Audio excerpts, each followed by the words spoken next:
You're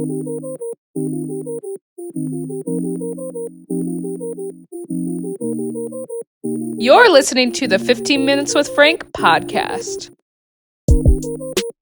Welcome back to 15 Minutes with Frank. My name is Frank, and I'm glad that you're here. Hey, this is going to be a different kind of special show. As some of you may know, I have a show called Practically Pastoring with a bunch of friends. Another two guys who are on the DYM podcast network. Andrew and Tim are on there from the Morning After Ministry show. And it's basically five guys who were previously in student ministry. One of them was in student ministry and worship ministry. And we have now entered into this world of becoming either a campus pastor or a lead pastor. And we're kind of like processing our world of being kind of like 30-something pastors in this environment coming from these different past experiences. And so what I wanted to do today is actually give you this kind of special clip from the show, because I thought it was something that would be beneficial for people who are also watching this on 15 Minutes with Frank. The day that this is coming out, the week of the election, and we don't know what's going to happen. We don't know if it's going to be contested. We don't know if it's going to be a landslide. And I'm guessing whether it's your people, your students, your small groups, your current, whatever, this is going to be a crazy season. And we talk about what it's like to pastor after the election, and there was a couple things that I said and my buddy Delmar said that I think there might be some interesting points for you to hear out. And so here's a clip from the show. So this is a small segment from the larger show where we talk more about this and other things in episode 17 of Practically Pastoring. But I want you to hear this clip because I think it's valuable. Before we do that, I want you to take a minute to hear from the people who make this show possible. Hey, this show has been brought to you by DYM University. In 14 years of doing student ministry, one of the things I wanted to truly focus on is training my volunteers to be the best they can be.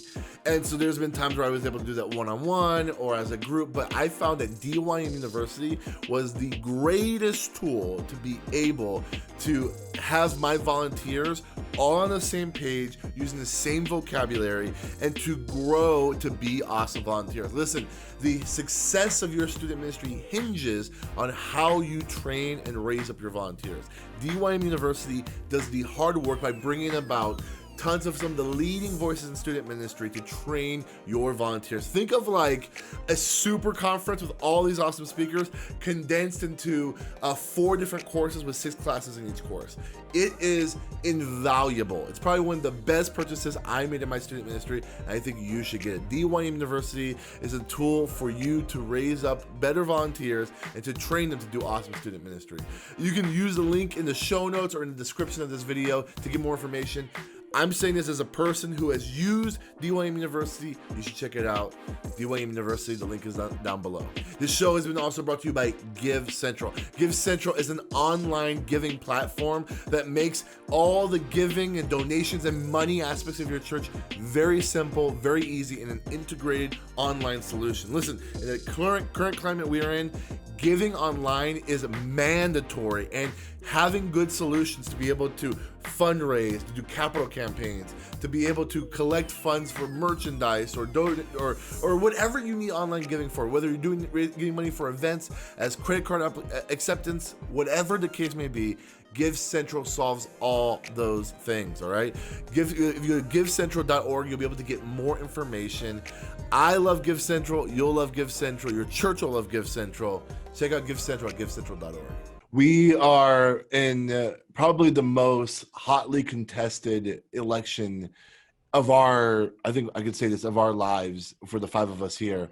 I think being a pastor in this season is really, really unique, because you not only are dealing with people from both sides. I would actually argue there's actually a third arena here. There's people who are far left, far right, who are very passionate about that. And then there's people who are just kind of observing us as pastors and observing others and saying what do I need to do right now? What should I be doing? Because it's not that they don't have an opinion, but they don't know exactly what is the proper recourse, because they could see truth on both arguments on both sides, which I think is it's a position that I think some of our people hold. And so I want to ask this question, what do you think are going to be some best practices for us as pastors into this season of after tomorrow night? I feel that we're probably not going to have an absolute decision by tomorrow night, as much as I wish it was. We're probably going to be, it's going to be like a couple days, if not weeks of kind of confusion. And then even though I praise the Lord, the YouTube ads are going to be going away because I hate those, those. Hallelujah. I can't stand those ads on either side. Everybody. I purchased YouTube Premium to get away from that. Smart man. Hey, my kids are so passionate one way or the other. Yep. Because like they'll be watching, a kid's video and there will be the political ads in the middle of it. So my kids have these very bizarre political opinions. Even Joe Jorgensen. Okay, so, Joe, don't care. Let's move on. I want to watch my Minecraft video. I think you just need to go there because there's a lot of realities that pastors, we just need to get to. You all have a political opinion. I think that's important. For us to say, oh, we don't, then you're really not thinking much. And you know how I know that? Because we had trick-or-treaters at the house this week. I decorated my house for Christmas, put up all my lights, and my kids in my community thought that meant that the front porch was on and I wanted to do trick-or-treating. So I'm sitting on the front porch and they're all coming up. They're like, Merry Christmas, trick-or-treat. And this one kid came up. She's probably 9 years old. And in my front yard, she just goes, hey, so are you a Trump supporter? She's 9. She's like, are you a Trump supporter? I was like, well, I mean, what do you matter? She's like, oh, I hope you are. I am. And I was like, well, can you tell me why you support Trump? She goes, because I love him. I just love him. And I was like, oh, okay. Well, here's some candy. You were passing out candy, right? Just to confirm. Yes, it was candy. It was not ammo, Go yeah. So South Carolina, baby. But yeah, I mean, so I think that's the thing. Like, since when in our history has a 9-year-old felt the need to have an impression about the president? I did it when I was 9, but I was a giant nerd. So okay, well, that's fair. That doesn't count. That was the most awkward laugh I've ever heard. I remember watching the George Herbert Walker Bush, Bill Clinton town hall style debate and just being enthralled. I thought it was the most fascinating thing I'd ever seen on TV. I watched Power Rangers, bro. Same. In Bible college, we had a class that was taught by the son of the president of the school about American government, and that's the first time I ever cared about politics. It was the Romney high energy class. Yeah, it was the weirdest class I took in Bible college just because it was so different and everything else. But I think, Delmar, to answer your question, I agree. We all do have particular opinions. And I think like this kind of goes into the category for me where it's like, I'm probably very, very vocal privately to people I trust. I trust all 4 of you guys. Yeah. Jeff and I have some hotly contested text messages privately, just between me. But it's obviously not hotly contested. But like I have like definitely my own political opinion, and I don't want people to think that like I am void of a thought and opinion on politics. That's what I was getting at. I think here's the thing, Delmar, that I want to make sure that people know about me, though, is like I want to be most known about my views on the gospel and the bigger view of the kingdom. Because I always think that, like, man, think about how passionate people were about George W. Bush and whoever he ran against.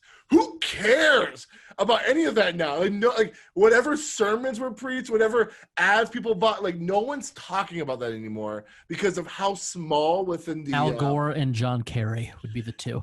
Yeah. Okay. Sure. So what I'm saying is like we don't even talk about those conversations anymore because it's such a small, minute thing in terms of history.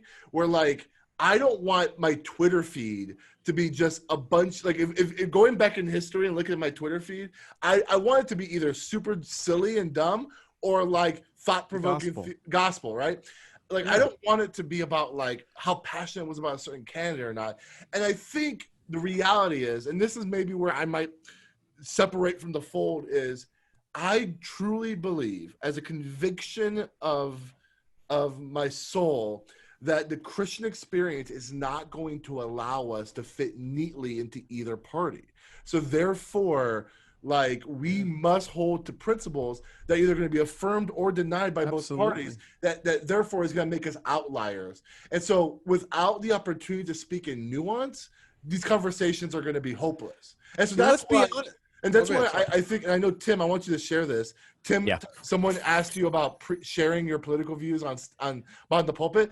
And my thought was like, if I were you in that situation, I would be like, it wouldn't end well. Because no matter what happens, even if I could be nuanced, it wouldn't work in that setting. The only time political conversations can actually be beneficial is in like me and Jeff's text messages back and forth. It's in these one-on-one conversations where we can be as nuanced and understand our background, where an Instagram post, a tweet is just not valuable. And I think for me, and Tim, I want you to show what you said. But for me, it's like, I think if I had my druthers and was able to kind of form a series after this election, it would be on the necessity of bringing back nuance into our life and being able to realize make America nuanced again. Make America nuanced again, and just not make it so, because like the media, the world, social media, all that stuff desires us to be as polar as possible, because polarization gets votes